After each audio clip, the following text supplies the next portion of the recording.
Hello, hello, hello, isino ma'am. Live tang hak lakpisi thabak punamak loina haji chilangwani do khalle haji office ama magi timing ni adubo ngahatang sangdo pire hairaga di sama blog ki cooking asi jengmin asi ma'am asige sige isan nupi asamis ki bonti hai tare ka ado lakore mai sige siga khogi khongdung gi mo asamis style da mo su pam jo mo na thong jere khongdung gi khar uti ko ado ngam ko ka Gini sih, còn tahu deh, kadang lại sih ketemu mbak, wow deh kayak ini lại sih bu, lại sih antar senggol kia,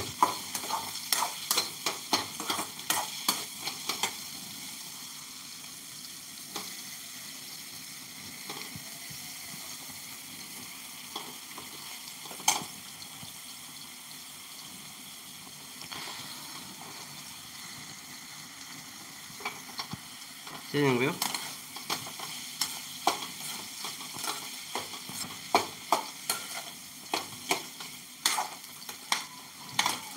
lại tuh yang biu deh pak, mi pernah sabi ko pernam di sama blog,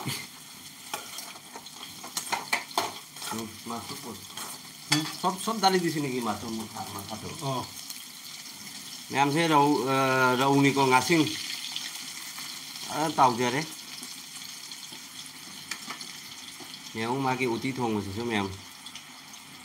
मैं सामने से style लेने उती से खतंग लेशन भी रखे उती सामने से स्टाइल में खार बना रहा हूँ मैं अम्ब्रो में लाइव तो जेंग भी रिबा ये प्रो में डिसमा ब्लॉक की माइक के इकाई खुंदा बोचरी मैं हम हजिक थबक कलंग बनी है बिसे खंगे है जो अदुबो लाइव ती मते कमा हादोक चरे आइना पाम बनी ना को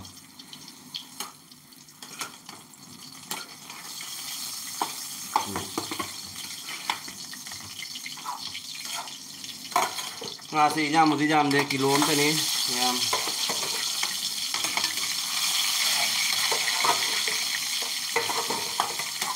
kita ngagi mata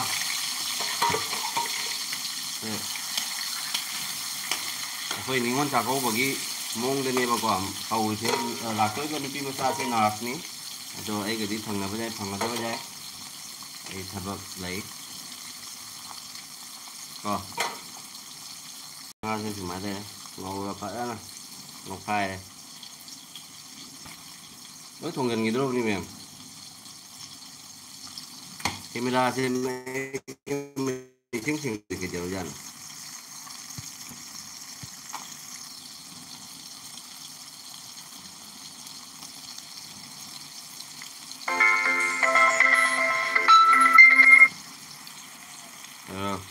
mem belum sorry phone laksan deh kok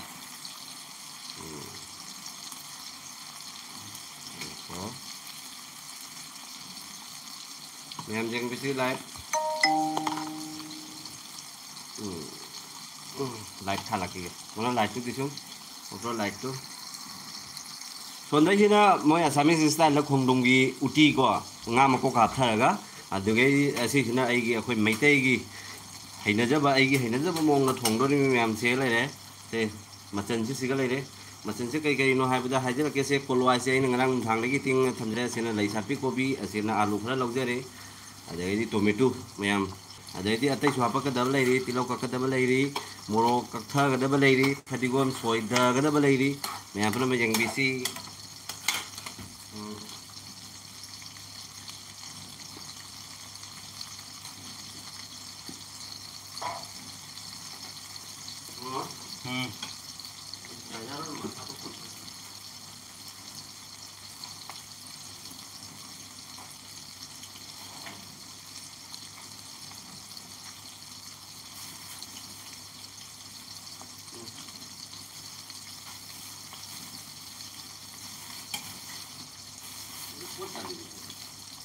Muy galana y tuyo lo sea.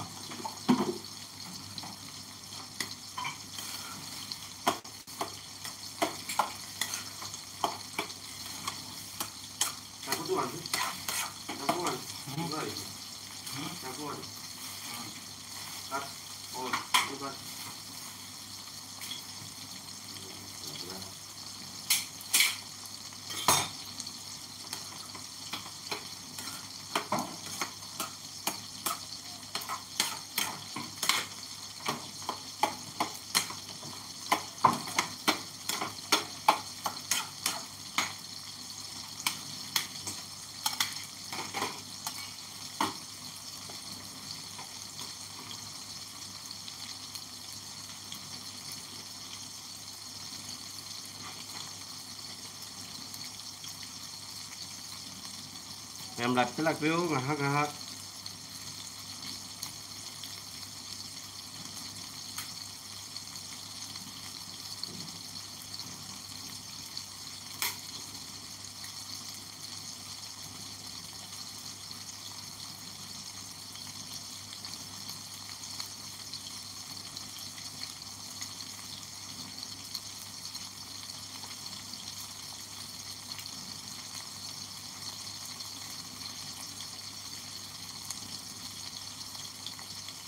em masih kelas sumek sih nggak apa em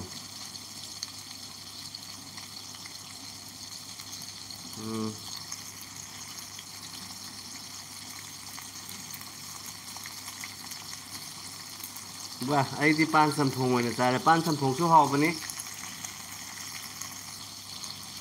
pan sam thong số hậu bên này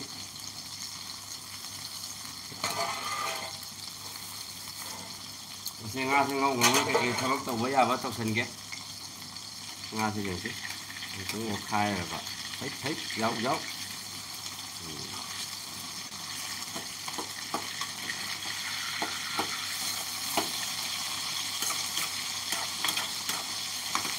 तो खाटू डाली से और मैं के no half fry ने मैं उठी जो हाफ फ्राई एक बार देखा दियो मनो एक बार सब देखा दियो खाटू के नको है नेचुरल निको मैं मसाला समझे बा अपन में तेगी अपन उत्पन्न ती मही जो सिगा हाफ चली मिको आई बी ब्लैक की मकुम सिगा झूलती को मैं हमसे क्या झूलती को कोई खा रही नहीं सिगा ले के नो खाओ की बोतल तो ले तोलो ऊपर इनको को ले सिगा सुले रे मुझे मुँह बनी मैं खा नेचुरल को निको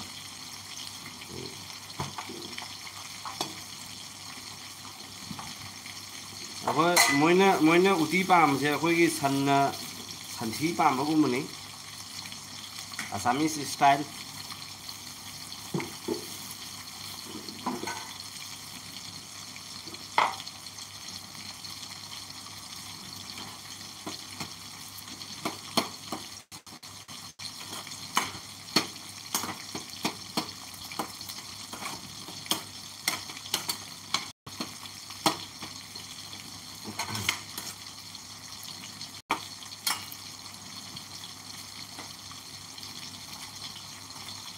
Em kena no duty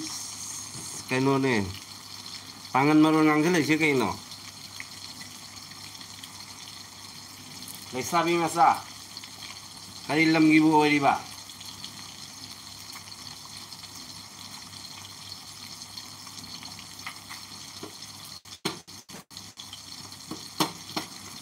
Amai duty no koi duty ka lagi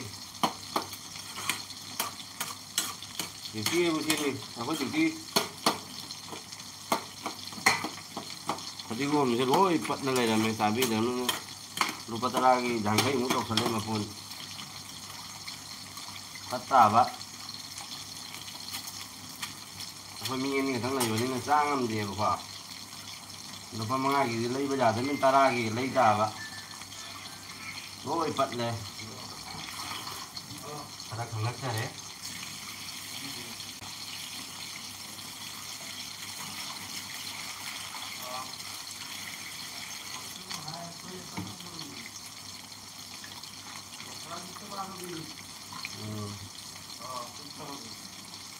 Ngay là iba Assamese nupi se akhoi Guwahati Lalmati na Lalmati da Bihar bari hari mafam juga North ko jaba aduga maki o ngasi op le bilani aduga tatami ni siena monosal ko bani aduga pola mo lagi ai fuldu ko mono to isi pula ma'am से कि सिंगारे भी लगा है सिंगारे लई से ma'am ऐसे से ngौर का चाबरा नत्रगा चाटनी चाबरा मैम फजना उद्रे को रांग मनु ये जोमसल लबने न को से सिंगारे में केनो से लई से अखोय मोय असामिस तदी मोय से चाटनी तौरा जाय खंगदे केनो का खाए तो चाटनी तौरा जाय खंगदे अखोय दी ताजे दी मनाल दी ngौर साजरे पात को खाए अमा मणिपुर ने तोलत वाला दिसो काम नाही बाल কি কাম নাই আজি খাই থাকিতে হয় নেকি মানুহ মাত্ৰ নমৰে নমৰে এই পাতটো খাই কৈছো না তুই যে একবার যে মই ভেদাইলতা বানাতে যে গৈছিলি জীৱনত প্ৰথম খাইছে অঁ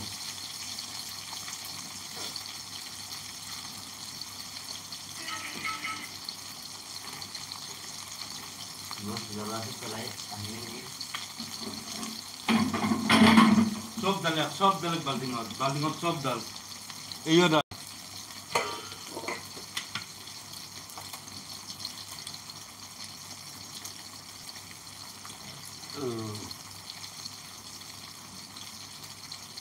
এটি কি বনজিত হাঁহৰ মাংসৰ ফটো নেকি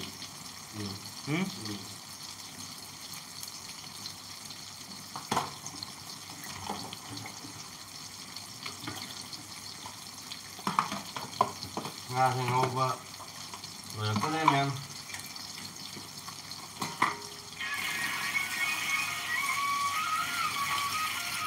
hai kanan tuh bu ibagai kopi dah dah jauh mah क्यों गाना लगा दे situ मैं पर mana मैं इसे थाजा लगते ना बा kopi dah चाह ना बा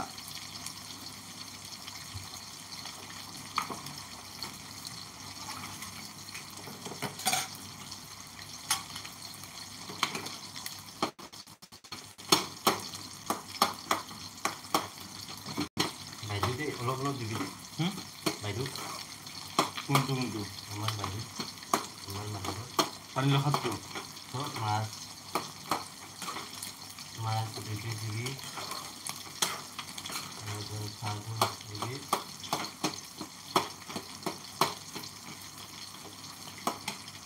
Ati bana mas dikit dile. Lo ya tege ke. Ye tini di pas de hat. At no বুকত দুটা ধরলে হবে আমি তিনটাই জামিন দিই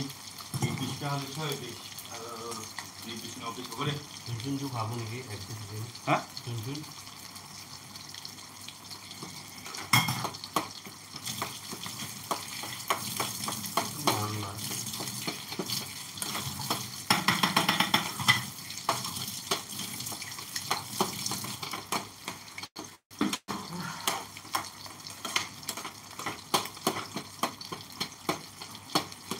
bàn nó để cho mèo nó ho say ho nó làm không cho cái mobile nó sạc cái lẽ mày mà làm cái thầm này bộ mà cái gì thì lâu là phục tập khai cái mobile này này bro काम करी भाई बाकी पोरी से मैं खा सी हो मèo हमें घरों से खा रहा है को कोई mấy cái rồi nữa hả không đúng một ghế này em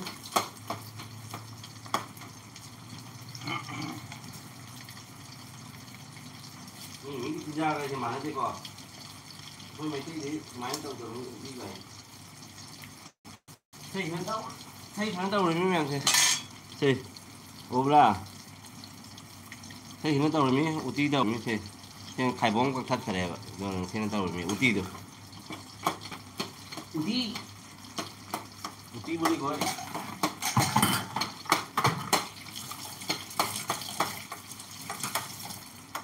Uti tu dua ta option nasi. Uti asang ba, uti angau ba.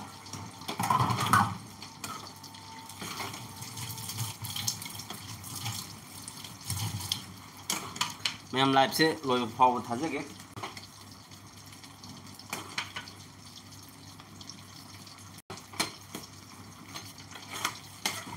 Hey! Làm gì đi?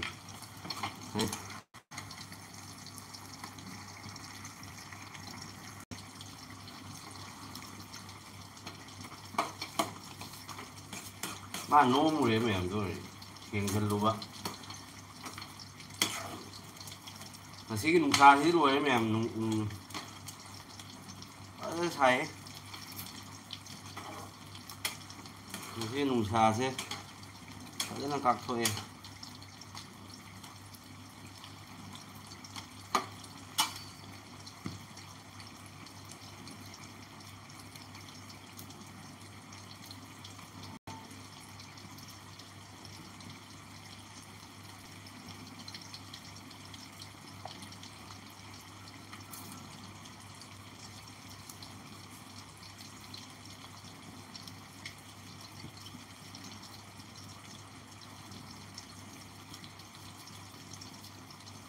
ꯉꯥꯁꯦ ꯍꯥꯎꯒꯗꯕ ꯃꯑꯣꯡꯗꯤ ꯃꯥꯜꯂꯤ ꯃꯅꯝ ꯅꯨꯡꯁꯤ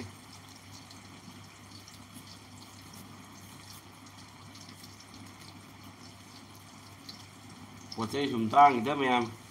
ꯌꯥꯝꯅꯒ ꯍꯣꯡꯕ ꯅꯠꯇꯦ ꯇꯤꯜꯍꯧ ꯀꯤꯂꯣꯗ ꯂꯨꯄꯥ 83 ꯆꯅꯝ ꯄꯋꯥꯗ ꯂꯨꯄꯥ 7 ꯄꯋꯥꯗ ꯂꯨꯄꯥ 7 ꯑꯣꯏꯇꯥꯔꯗꯤ ꯀꯤꯂꯣꯗ ꯂꯨꯄꯥ ꯀꯌꯥ ꯇꯥꯔꯦ ꯃꯌꯥꯝ ꯇꯥꯡꯉꯦ ꯐꯖꯅ ꯑꯂꯨ ꯂꯨꯄꯥ 40 30 ꯂꯩ ꯁꯥꯠꯄꯤ ꯀꯣꯕꯤꯁꯤꯅ ꯗꯨꯀꯥꯟꯗ ꯐꯪꯉꯒꯅ ꯂꯨꯄꯥ ꯀꯌꯥꯅꯣ ꯍꯥꯏꯕꯗꯨꯕꯨ ꯂꯨꯄꯥ 83ꯔ 70ꯔ ꯑꯩꯁꯤꯅ ꯕꯖꯥꯔꯗꯒꯤ ꯂꯩꯔꯛꯄꯅꯤ ꯑꯍꯣꯡ ꯑꯆꯥꯎ ꯊꯤꯔꯒ ꯂꯨꯄꯥ 40ꯗ ꯕꯖꯥꯔꯗ ꯑꯣꯏꯗꯤ ꯁꯨꯝ ꯍꯣꯡꯉꯤ ꯑꯗꯨꯒ ꯗꯨꯀꯥꯟꯗꯒꯤ ꯂꯧꯕ ꯇꯥꯔꯒꯗꯤ ꯂꯨꯄꯥ 70 73ꯅꯤ ꯁꯨꯝ ꯇꯥꯡꯉꯤ ꯁꯨꯝ ꯄꯣꯠ ꯆꯩ ꯁꯨꯝ ꯇꯥꯡꯉꯤꯗ ꯃꯌꯥꯝ ꯑꯗꯣ ꯉꯥꯁꯤꯁꯨ ꯃꯨꯜꯂꯕꯅꯤꯅ ꯂꯧꯈꯠꯆꯔꯒꯦ ꯌꯥꯝ ꯀꯥ ꯍꯦꯟꯅ ꯀꯥꯁꯟꯅꯁꯨ ꯍꯥꯎꯔꯣꯏ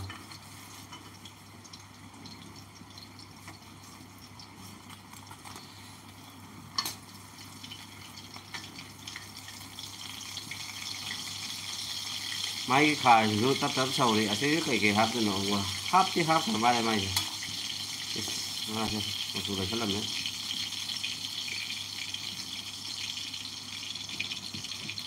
ꯉꯥꯁꯦ ꯂꯣꯏꯔꯦ ꯍꯧꯖꯤꯛ ꯊꯥꯎ ꯃꯆꯨꯝ ꯑꯃꯈꯛꯀ ꯍꯥꯞꯀꯦꯀꯣ ꯊꯥꯎꯁꯦ ꯈꯤꯇꯪ ꯂꯤꯛꯀꯗꯕ ꯃꯥꯜꯂꯦ ꯊꯥꯎ ꯃꯆꯨꯝ ꯑꯃ ꯍꯥꯞꯀꯦ ꯎꯕ꯭ꯔꯥ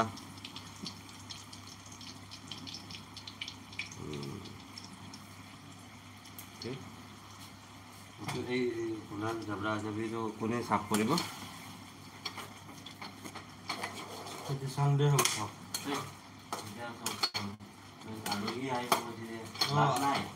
আলহীটোৰে মানে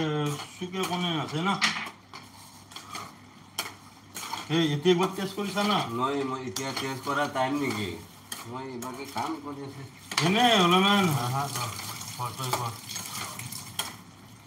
মই কেনেকুৱা গম পাব তোৰ ষ্টাইলত খাৰটো বনাইছে আমাৰ মানুহে এনেকুৱা এই খংদুম থুংদুম দি নাবনাই না এইটো মই পানী লাও হাই কোৱা নিমখটো মাত্ৰ এনে চাদে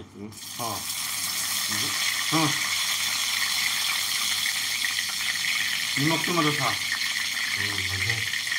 ধনিয়া পাতটো অলপ কাটি ঢালি দে খুব ধন্যবাদ বেয়া আছে বেয়া হৈছে যদি বাদ দে এনে কি ভাল আছে না হৈছে এইটো ꯃꯥꯒꯤ ꯈꯥꯔꯁꯦ ꯂꯣꯏꯔꯦꯀꯣ ꯎꯇꯤ ꯊꯣꯡꯕꯁꯦ ꯂꯣꯏꯔꯦꯀꯣ ꯃꯌꯥꯝ ꯈꯣꯡꯗ꯭ꯔꯨꯝꯒꯤ ꯎꯇꯤ ꯊꯣꯡꯕꯁꯦ ꯂꯣꯏꯔꯦ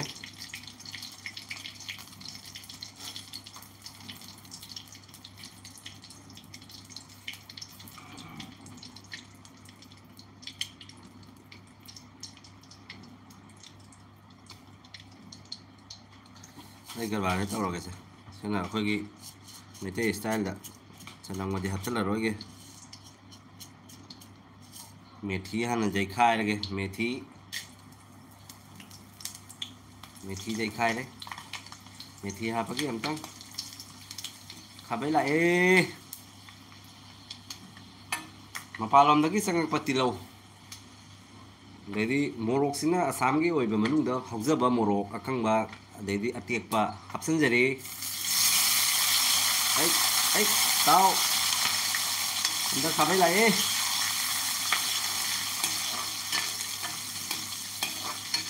ꯈꯥꯡꯁꯤꯗꯤ ꯃꯁꯛ ꯊꯤꯕꯅꯤ ꯑꯩꯒꯤ ꯈꯥꯡꯁꯦ ꯃꯌꯥꯝ ꯑꯁꯤ ꯐꯦꯡꯉꯁꯨ ꯆꯠꯂꯔꯣꯏ ꯆꯠꯀꯅꯤ ꯑꯗꯨꯕꯨ ꯃꯤꯅꯣꯇꯤ ꯈꯔ ꯇꯧꯕ ꯃꯊꯧ ꯇꯥꯅꯤ ꯁꯨꯊꯥꯅꯒ ꯇꯧꯔ ꯁꯨꯅꯨꯅꯒ ꯇꯧꯔꯒ ꯐꯦꯡꯉꯗꯤꯕ ꯑꯃꯨꯛꯇꯪ ꯑꯅꯤ ꯅꯣꯡꯃ ꯇꯧ ꯇꯥꯔꯦ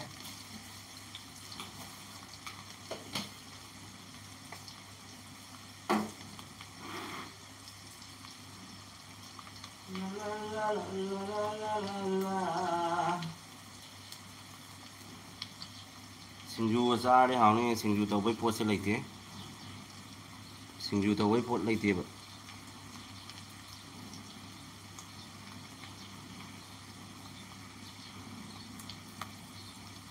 ꯀꯩꯅꯣꯅꯦ ꯁꯤꯡꯒꯥꯔꯩ ꯃꯅꯥꯗꯣ ꯆꯥꯅꯩ ꯂꯩꯗꯤ ꯆꯥꯅꯗꯦ ꯀꯩꯅꯣ ꯂꯥꯏꯗ ꯀꯠꯅꯩ ꯍꯥꯏꯔꯣ ꯂꯥꯏꯗ ꯀꯠꯅꯩ ꯍꯥꯏꯕ ꯅꯠꯇꯦ ꯃꯆꯥꯅꯤ ꯍꯥꯏꯕꯅꯤ ꯖꯣꯏ ꯀꯅꯥ ꯀꯅꯥꯅꯣ ꯖꯣꯏ ꯊꯦꯡk you 3 likes thank you Doi ta di kari na hap sige alu na hap thar ge alu laksare ha alu laksare mapalom dagi sangak pa alu lakpai khabai am ta laksan jare ei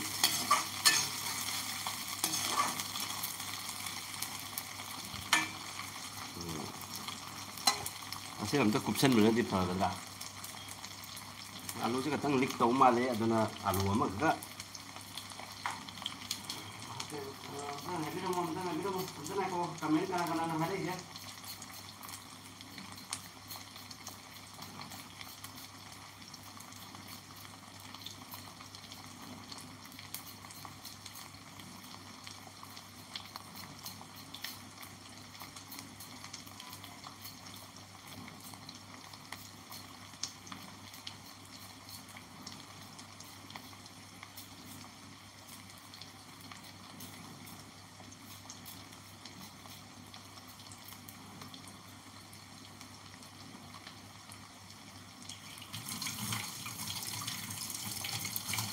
la la la la la la la la la la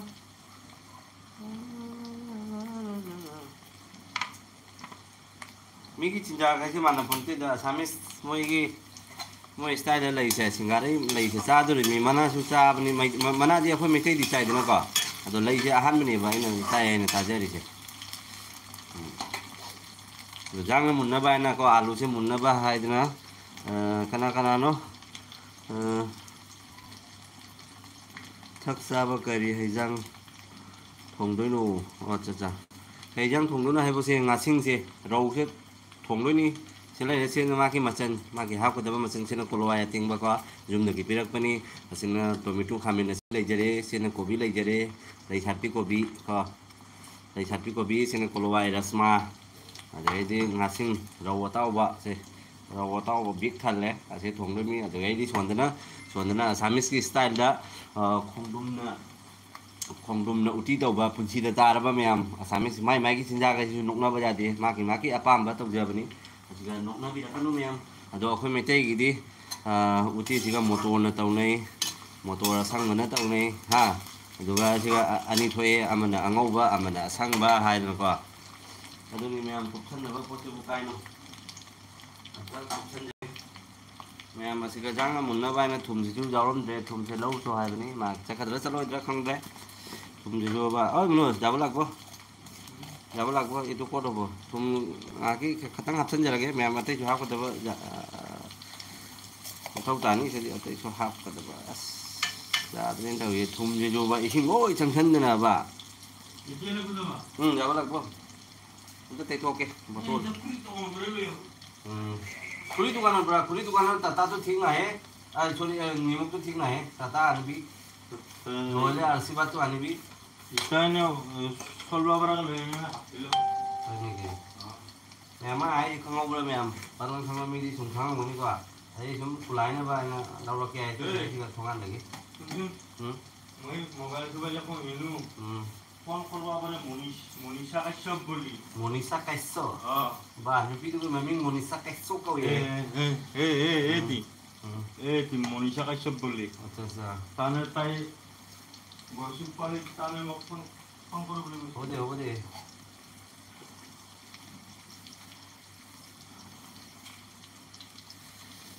thum divi से एकदम kho thác lao là giao để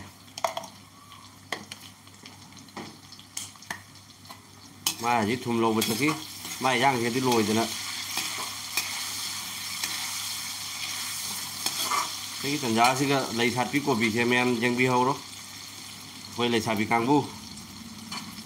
ấy gà thì phụ gì mà đây này thao cái tí bà nuôi một đi nó mà một nó pi đặc cái tần giá thì cái kolowai ấy này tinh nó thầm rồi mình vẫn cặp thô ông có tên hay bộ có đi giao đấy kolowai thân ra đấy cổ bị thân ra đấy kolowai chính là thái hao của tên cầu thô này này đây coi đây kolowai cái gì cũng phải cho muốn nữa rồi đấy muốn đi hai bên men hau đó anh ấy phải làm nó tăng lên chứ bà poni bây giờ cô poni chúng ta kiểu quá nè mình chơi là học không kìa cô cái lạc xe có kolowai นี่ให้นะพันฮาริโบก็จะดีว่าให้ย่างมองด่าเด้ฮาริโบก็ที่เลยตีให้แม่ม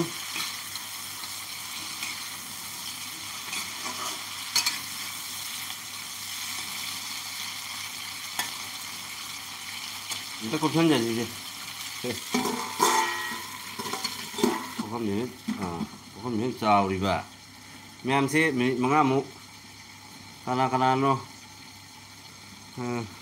Ubang tau biro, taruh tu me soal tu na, NK matum, tahu, thank you, NK matum. Jeng bili bami ampun nama, bisorma blok ini magi degi kai kum daba, ucap kalau ina na, aina live thajari basi me am mapung phan bio, mapung me am support tau mina si, do me am haji office timing ni khatang di matang saat di aina laujai kom, lagi live tha bagi, ado walau biro ina khala si. Mem wangang masu ram hai jati ko wakanda thou ba hai je bani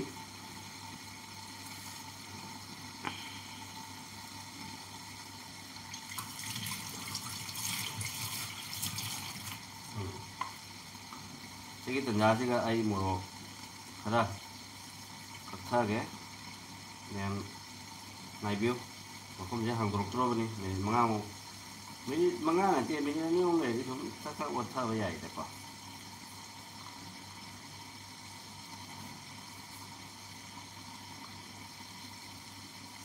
hari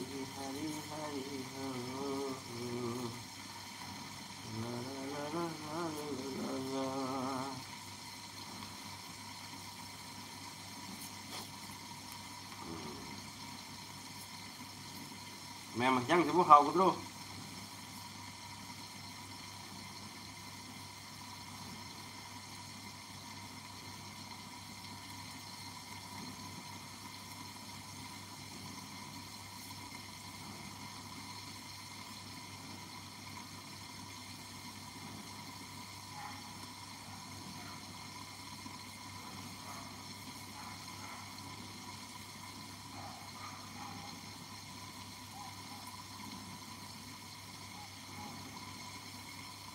em mới cái nung xà thì đi vậy,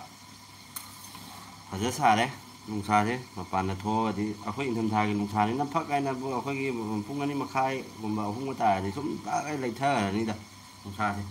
rác là cái nó lấy thơ cái này bảo mà cái bột đấy, nung xà cái bột đấy,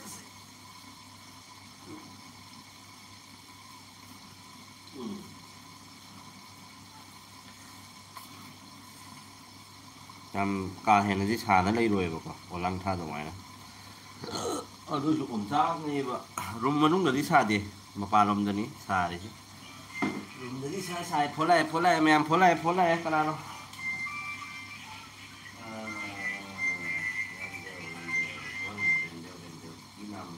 đâu hello monos dukanan gitu nimok lo bagus sih monos হয় নেকি মই শৰ্মা কৈ আছোঁ শৰ্মা মই ভাত বনাই আছে আজি আইটেমটো তাৰ বন্তি এটা আহিব বোলে বিহাৰবাৰীৰ পৰা আৰু এই কি কয় পানীলাওৰ খাৰ বনাইছে মাছৰ মুণ্ডি ডালিছে আৰু ৰৌ বনাইছে কবি টমেটো বিলাহী আৰু ৰাজমা আহিছে গাড়ী চাউণ্ড কথা পাতিব নেকি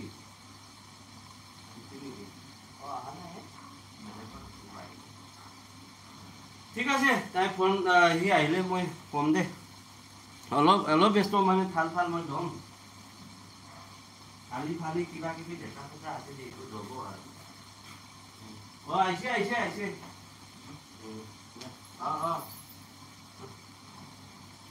হেল্ল'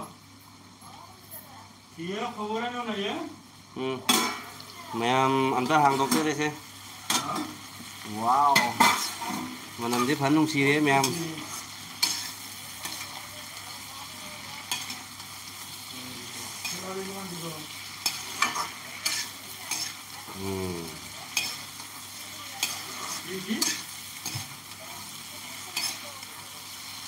salary কিমান দিব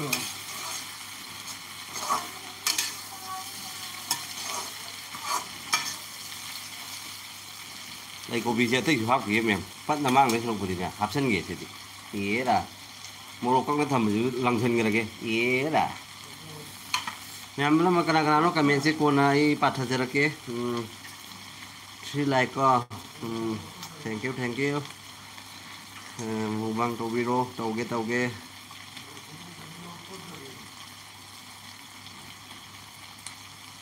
cái cái nó bắt ta rồi quá mai giờ buli cái pai này hai cái cây hay nó cây răng thùng đuôi nó rau tao bắt thùng đuôi nè lấy sạch với kopi để đi coloai cái này alu kami xin mi tao rồi cả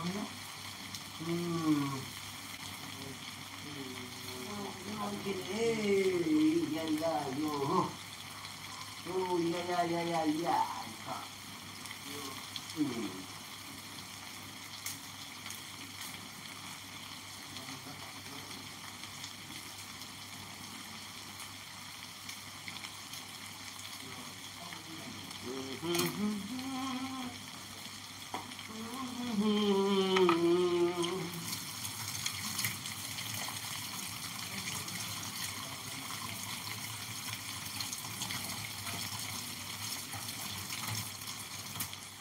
Đây sao biết còn biết cái gì khá lên chẳng ai đấy không có cả kilo được ba kun ta ra cái này chỉ đắc tôi là cái gì không được tôi nhưng mà sao được đây thì xin sao vậy tao vào đi thở cái đấy bên này xin sao vậy sao hành ra cái số cái xài tại xin cái lùm xà đó thì chân là đi cọ hậu đây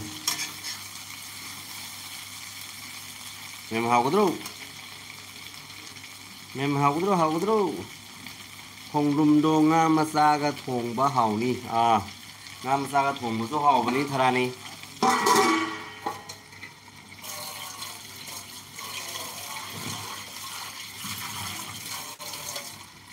Jing ha san ni Ma pan đấy có cái gì đi đi cái mà nó đây đó thôi Keng ba sam ba khot ba thong ba sa ba sabak sat ba 이거 가라 무슨 하이 사바 투다가 무방 담나 이게 통상을 이게 까 이렇게 보면서 이제 방로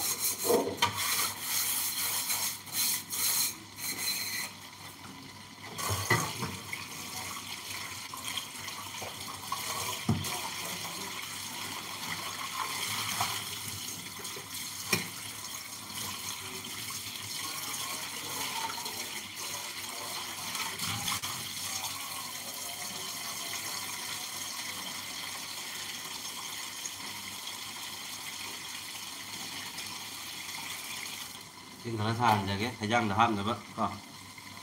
anh bảo học thì mai kia thời gianขาด sẽ mai kia thời gianขาด sẽ xài chất thầm giá cái mỗiที่ขาดhai bên này chúngขาดnày đấy uti cái giống đây là khả năng cái tàu đấy ta đã thùng mồ cái bạc này rồi thìขาดthầm bí cái game mai chứ thì mấy học cái xin thằng thàn giờ cái thời gian đã ham rồi bác yo không thả đấy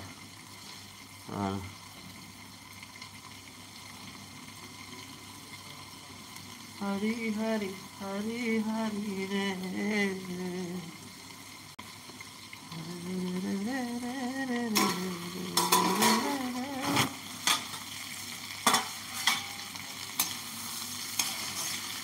Một rồi thắng tắc kia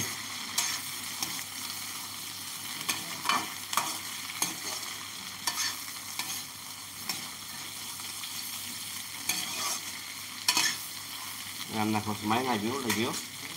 mua nó thắng thật kia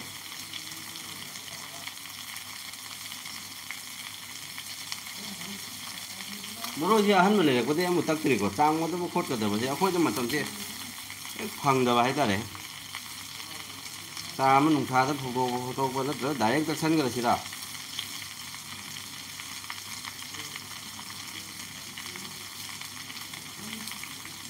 thế là hàng không có gì ra đấy thì đi bắt được cái thật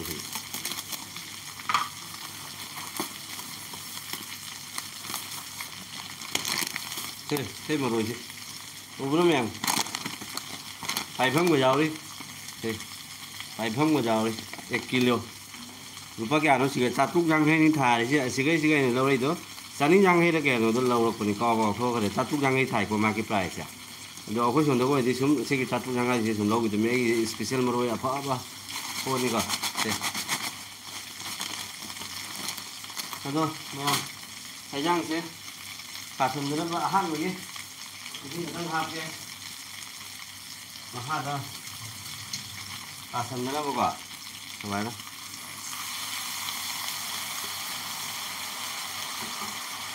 Omnos,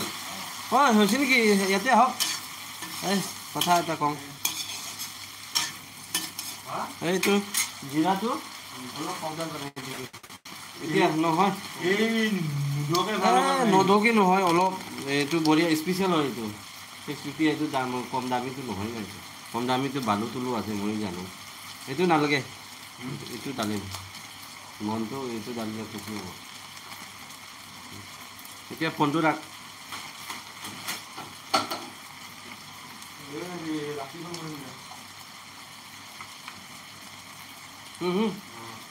Mau under thầu đà đấy, thấy cái nào đấy.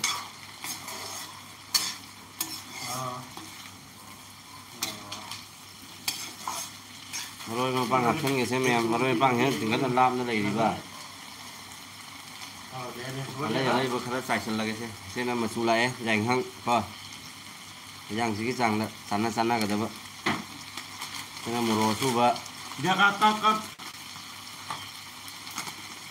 tapi rakhi bego jingahan Dibi bitro rakhi dibo na. Etia to yo koribo pare na ei duniar dhuk rot choli ase. Dokanor kiu kinibo lage. e hona sa Sai dal hobo dal ki hobo dal hobo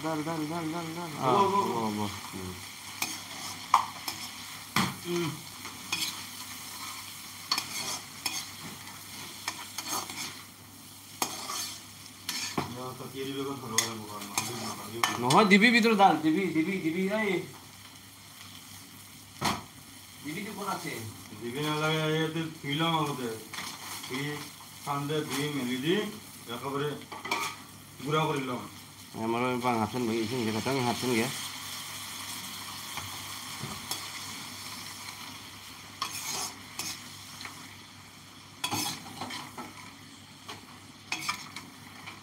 kalau ai cái mình là cái gì vậy hey kalau ai cảm thô mà đi mông tả nên cảm thô thì vậy phụ cá này city em tăng cả mà đi nè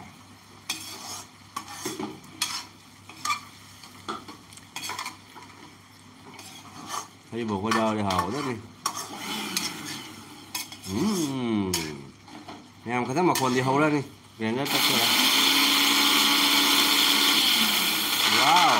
wow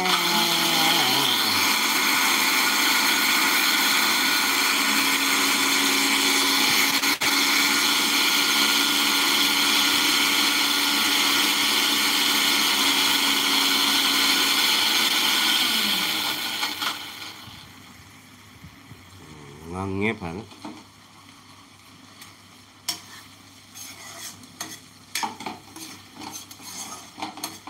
Manipur gitu mana hing nung nama mah hapsan pada di tahu deh hing kan itu. Thế thì nói là anh nó làm này là xin ba.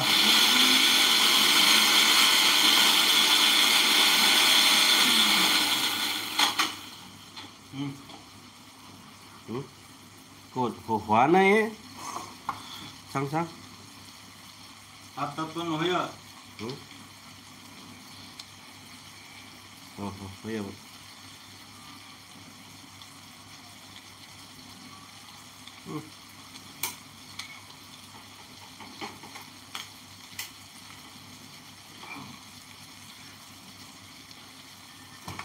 em cũng là khả năng đi disturb rồi cái grinder nó khai nên mà cồn chứ khả năng hậu này tôi là gì khả năng xin bị lại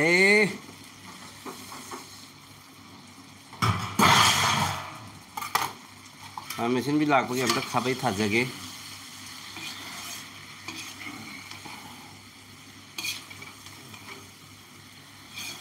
ย่างเนี่ยว่าไอ้ว่าคันมีตารางจ้าอย่างคางที่ว่าคางมาสักทีกันเช็คสีคางนี่หาในกี่คาง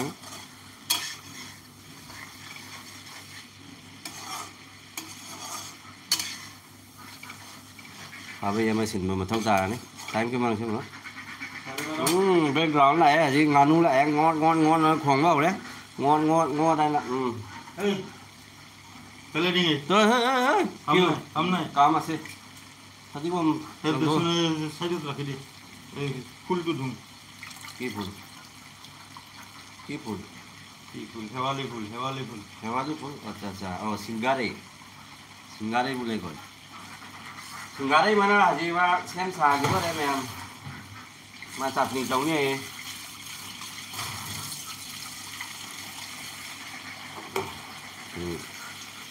xin cái sao bên này happy chưa có tấm thằng cái là dân người ta sống lùm xà làm gì nữa thằng cái là cái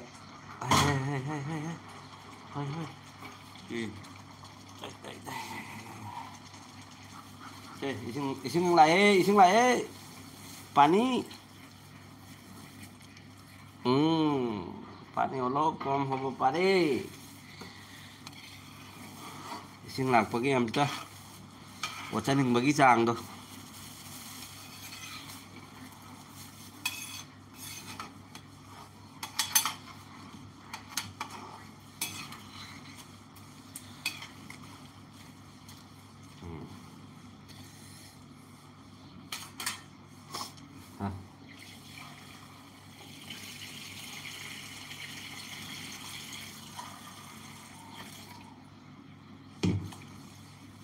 em có vấn đề quan trọng chứ asigi lay sini ko mẹ cái bát দেখা được 1000 baht dekham asigi lay sini ko mẹ singare tu urena asigi akoina puja nungja lai khurma matam da changmani do ma haji chakni cha dori singare mana se akoi ngaura ga chana bani nim mana du maina ga ado ma haji ngaura ga chati tawra cha ne morok tawra ga khola ga ko manam di khulung siema yang ini dua nih dom tôi ki đồ bên ngoài đấy nói ai tụi mình thầy còn khi cho bài chơi con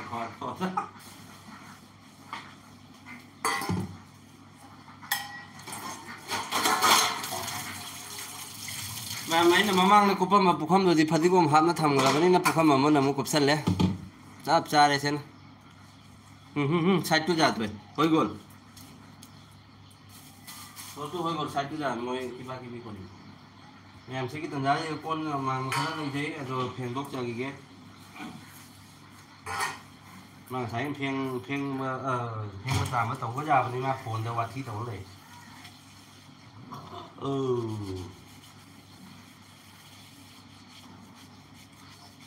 mấy gì cái tập về của chắc nó sầu của ta bên này thôi mấy gì tập về ngoài chơi mấy chủ là hắn bấm lấy tài của phát tha đi ấy Jadi cái chula nanti monos cái chula này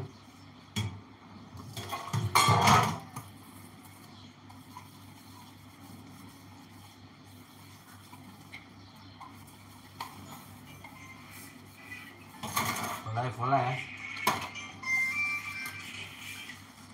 hello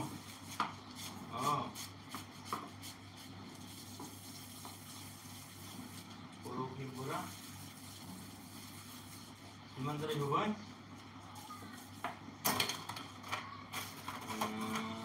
Adi, Februari 8 no, Februari 2. Ali ni dah minta komplain buat, kata gua. Oi, mau kalau lo buat confirm kau ni jadi deh, no ada kono itu kita gitu ya. Lo baru dia পরিবর্তন লাগে আর এজা পরিবর্তন লাগে সব adjust করে যাব লাগে নমতে তালো তুমি একমেলা হিসাবে করে নাই লাইভটো হেও যদি চাইতে হেও গম পাব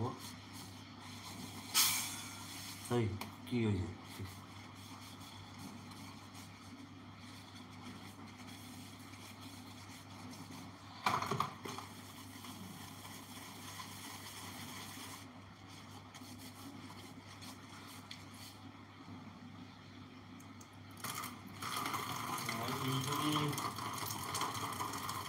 শনিবাৰৰ পৰা ই যদি ঘৰত যদি যায় নাযায় বুলি কৈছে না মাৰি দিম সি আগৰ পৰা নহয় কৈ আছে যাম বুলি যদি যায় মাৰি দিম বা তই ইয়াতে এচিড বিচিড মাৰিবি সেই আমাৰ অফিচৰ কামটো বেলেগ আছে না আমাৰতো আমাৰ লগত একেই নহয় না তই ডিছপাৰ্চন মানুহ ছাপ্লাই কৰিম ৰ শ্বিলঙত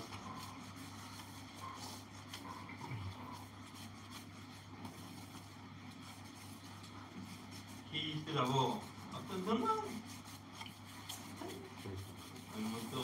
লাইফত এই কথা নকবি দেই বৰ ধুনীয়া আছে প্ৰব্লেম ক'ত আছে তই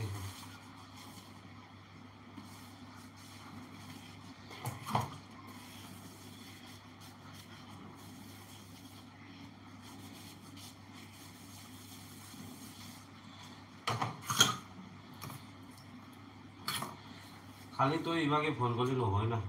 মুখতে ক্লিয়াৰ কৰি যাবি কথা হইল খালি তই ইভাগে মানুহ নহয় চবে মানুহ নাই কাম চাম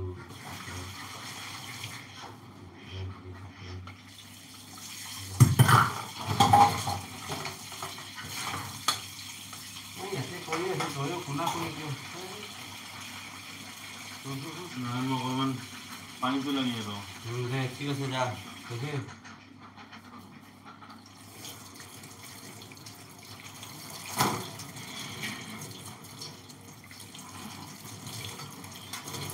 ngày biết là còn tất có gì thêm tôi mình tôi cả sầu đấy đó sầu lắm tí cả sầu quá sầu đó nga sạch cho mình còn tôi chụp thêm chạm gì đi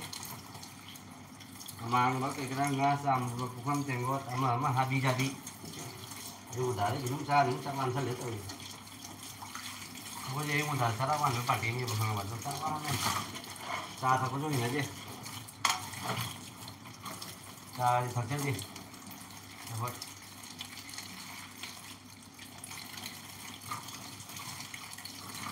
ngày mới một tháng biêu đó lồng vào đó đại tới những cái vị sinh nào mèo gì zoom đó lồng phạt tất quay được bài thằng ai phải đó thấy giờ hồi xin đi quả cha thắng gì hết lồng phạt đó cái là thắng gì thật này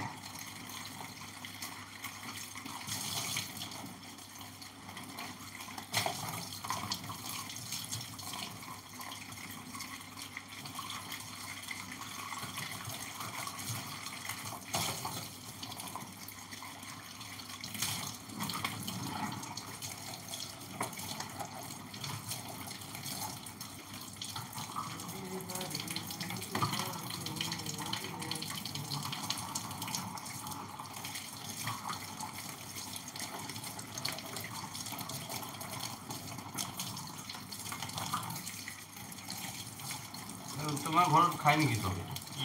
এই যে ফুলটো তাও খায় ভালো ঠিক খায়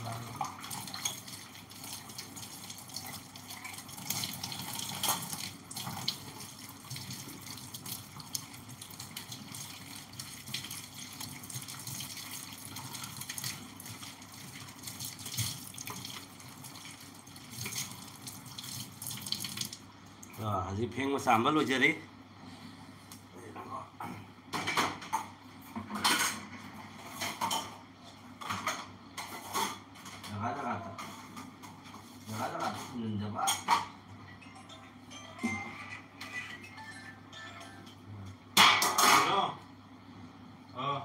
lại EMI phone thì lại mà code code ঠিক আছে তই ল'ব যাব হয় নেকি গৰচুকৰ পৰা পামৈটো আহিব নোৱাৰে নেকি গৰচুকৰ পৰা পামৈ ৰ'দটো আহিব নোৱাৰে এনেতো ক'লেতো আহিব পাৰিব কিন্তু তাত টেম্পু বেটাৰ ৰিক্সাত একদিন আহি টেম্পুত মানুহ 10টা হোৱাতে 1 ঘণ্টা আধা ঘণ্টামান পাৰ হৈ যাব তই যাব মাই মাছনি পিছু লাগে বন্তি আহি পাইছে গৰচুকত বন্তি bonti moi asamis moron dadi isan nupi se bonti ka oi ko laki yang ni kui dulu ahi matro pi tiga banong to tu loye tapi theli bo lagbo amar bike tu tel nai mukte tu ni ha मोर बजे ni কিবা কিবি আনিব নেকি biscuit চাই মানুহ আহিলে special চাহ বনাও laki tu biskut khani khoise na হয় নেকি বাহ मैम नंग बजाय लाइफ ताई लुपी के लोय हपसल लगतरो बनी मचन लुपी से सातु एतिया रखाय हा मोय ममानब सिंग मोय मारे अखोगी पेट्रोल पिंग देगी थोक थोक पदगी सान्ना रखपा ममानबी ममानबा द नार्स ओइबा को गुवाहाटी बिहारबारी हारिबा मफम दुगा नार्स ओइरगा भारा द लैजबा को आसामीस ता मोय बोलती हाई सन लुपी से हेलमेट दिबा लागुना लगे हेलमेट तो ए जाने মই তো জানে এটা সিঙ্গল নিলে হবে না ডবলে লাগবো सिंगल माने किबा पुलिस जदि पाइते फाइन मारे बना हो ग्यारेंटी ना पुलिस और ডবলে লৈ যাম गुवाहाटी में मैम हेलमेट उपता बजाते अतदी फाइन चाय आई जो फाइन चाह रहा है नहीं रे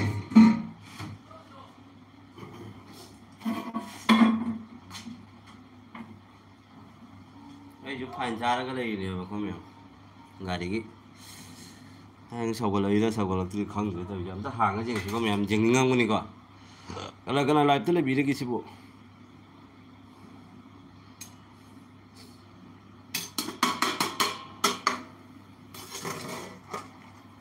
sang ti saugalai me he myam sang ti saugalai me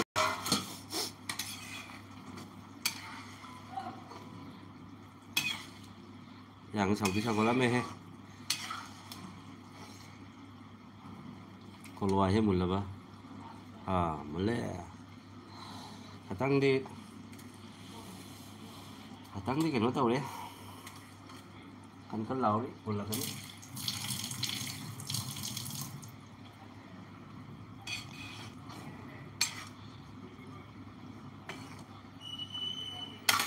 hapsan lagi, lo hapsan gitu loh, sih bukan pisah nama ani ahum mari manga taruk tariet nipan mapan tara mathoi sena ngagi makok sena nga se aina hore mukbang tawai se tharak mi asi di kanam pai ba jaro hai mi ko se pai ba sina dur mi myam se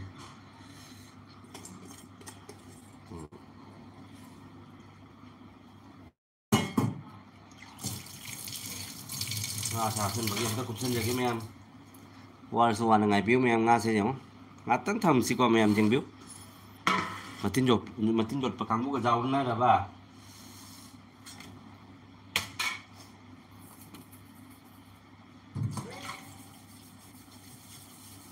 오늘 비행기 로잉 남나 이제 거의 로잉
cho cục sân là cái gì đi em đang là sống nó bao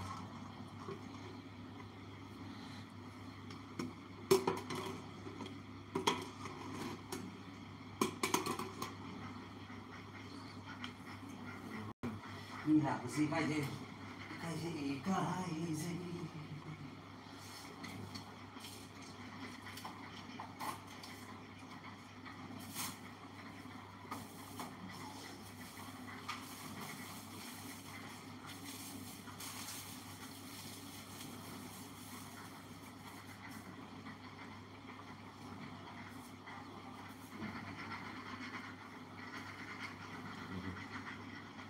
ทุบผมต้องทาง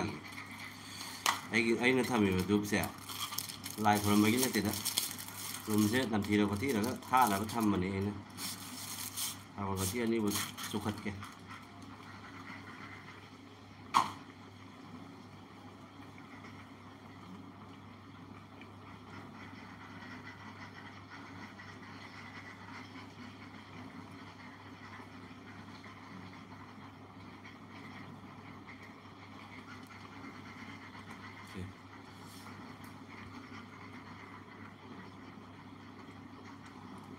ทุบ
Alabatiki, hatabatiki, hi, hi, hi, hi.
ꯈꯣ ꯃꯌꯥꯝ ꯀꯅꯥ ꯀꯅꯥ ꯂꯥꯏꯚꯇ ꯂꯩꯕꯤꯔꯤꯒꯦ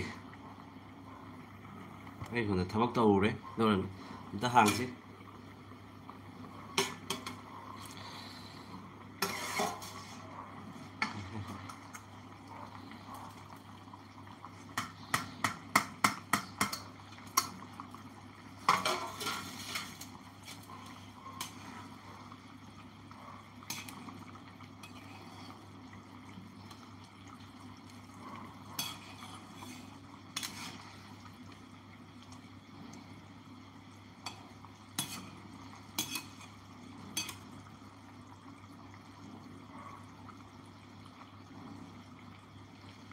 ꯋꯥꯠꯂꯤꯗ ꯍꯩꯖꯥꯡꯁꯦ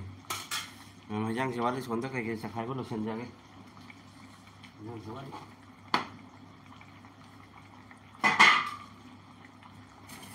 ꯍꯩꯖꯥꯡꯁꯦ ꯍꯩꯗꯣꯛꯏꯅꯦ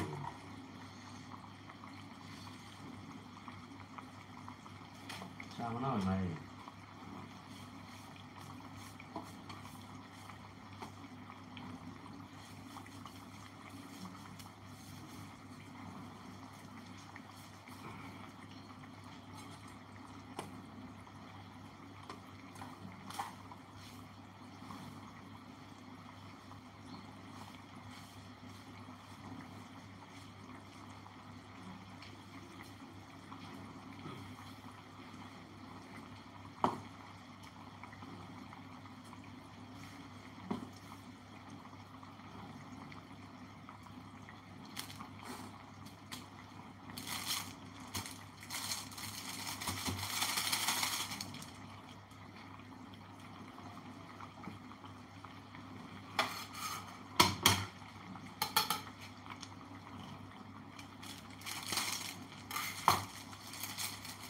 ꯊꯨꯝꯁꯦ ꯃꯃꯥꯡꯗꯗꯤ ꯍꯥꯞꯇꯤ ꯍꯥꯞꯈ꯭ꯔꯕꯅꯤ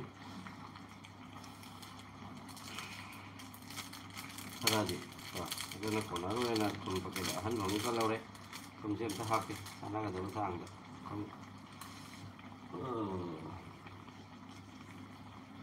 ꯍꯥꯞꯄꯦꯀꯣ ꯑꯍꯨꯝꯂꯛ ꯁꯨꯕ ꯌꯥꯔꯣꯏ ꯌꯥꯛꯄꯤꯗꯕꯤ ꯂꯥꯏ ꯍꯥꯎꯕꯤꯕꯤ ꯂꯥꯏ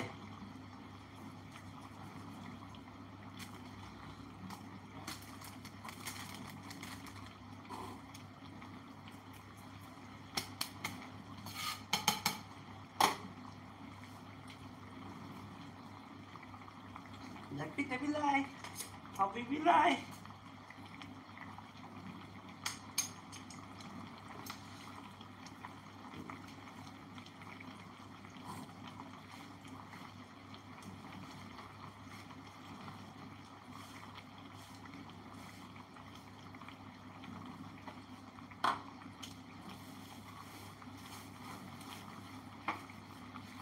ꯁꯤ ꯁꯔꯛꯁꯤꯒ ꯑꯩ ꯂꯣꯏꯁꯤꯟꯖꯍꯧꯔꯤꯃꯤꯀꯣ ꯃꯌꯥꯝ ꯆꯈꯥꯏꯔꯤ ꯈꯔ ꯈꯔꯁꯦ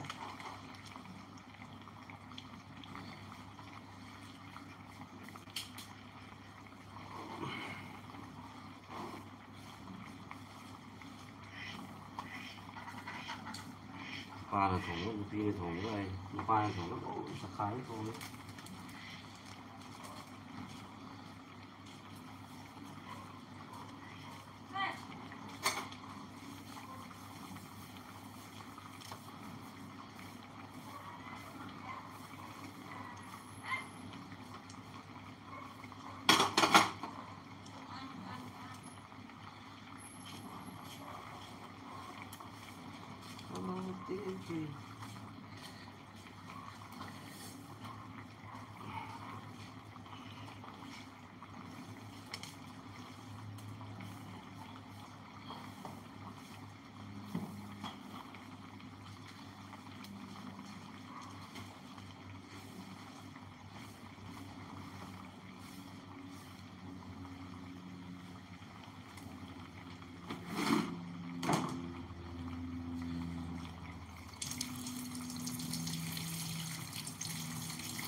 ꯑꯩ ꯁꯝꯇ ꯌꯦꯡꯁꯤ ꯍꯥꯏꯐꯦꯠ ꯀꯨꯏꯁꯜꯂꯛꯑꯦ ꯑꯩ ꯉꯥ ꯊꯣꯡꯕꯁꯦ ꯂꯥꯏꯐ ꯊꯥꯖꯤꯜꯂꯛꯏꯁꯦ ꯍꯥꯏꯐꯦꯠ ꯀꯨꯏꯁꯜꯂꯛꯑꯦ ꯃꯌꯥꯝ ꯐꯗꯤꯒꯣꯝ ꯅꯨꯡꯒꯣꯝꯒ ꯍꯥꯞꯄꯒ ꯂꯣꯏꯁꯤꯟꯖꯔꯒꯦ ꯇꯧꯕꯁꯦ ꯃꯩꯁꯦ ꯄꯤꯛꯄꯒꯤ ꯃꯔꯝꯅ ꯍꯥꯏꯐꯦꯠ ꯀꯨꯏꯗꯣꯔꯤꯗ ꯑꯩꯒꯤꯁꯦ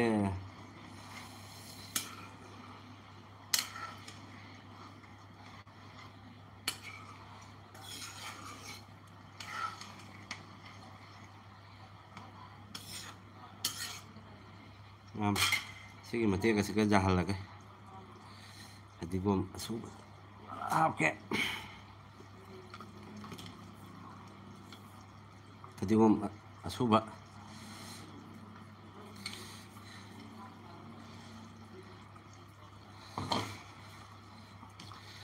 ꯐꯗꯤꯒꯣꯝ ꯍꯥꯞꯄꯕꯅꯤꯅ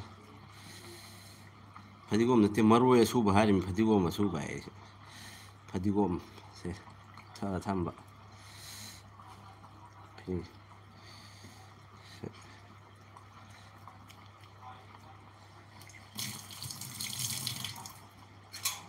ꯁꯜꯂꯒꯦ ꯃꯌꯥꯝ ꯂꯥꯏꯚꯇ ꯌꯦꯡꯕꯤꯔꯤꯕ ꯃꯌꯥꯝ ꯄꯨꯝꯅꯃꯛ ꯕꯤ ꯁꯔꯃ ꯕ꯭ꯂꯣꯛꯅ ꯑꯃꯨꯛꯀꯁꯨ ꯍꯟꯅ ꯊꯥꯒꯠ ꯋꯥꯍꯩ ꯍꯥꯏꯖꯕꯒ ꯂꯣꯏꯅꯅ ꯃꯇꯥꯡ ꯑꯁꯤꯒ ꯑꯩꯒꯤ ꯂꯥꯏꯚ ꯑꯁꯤ ꯂꯣꯏꯁꯤꯟꯖꯔꯒꯦ ꯃꯌꯥꯝ ꯊꯦꯡꯛ ꯌꯨ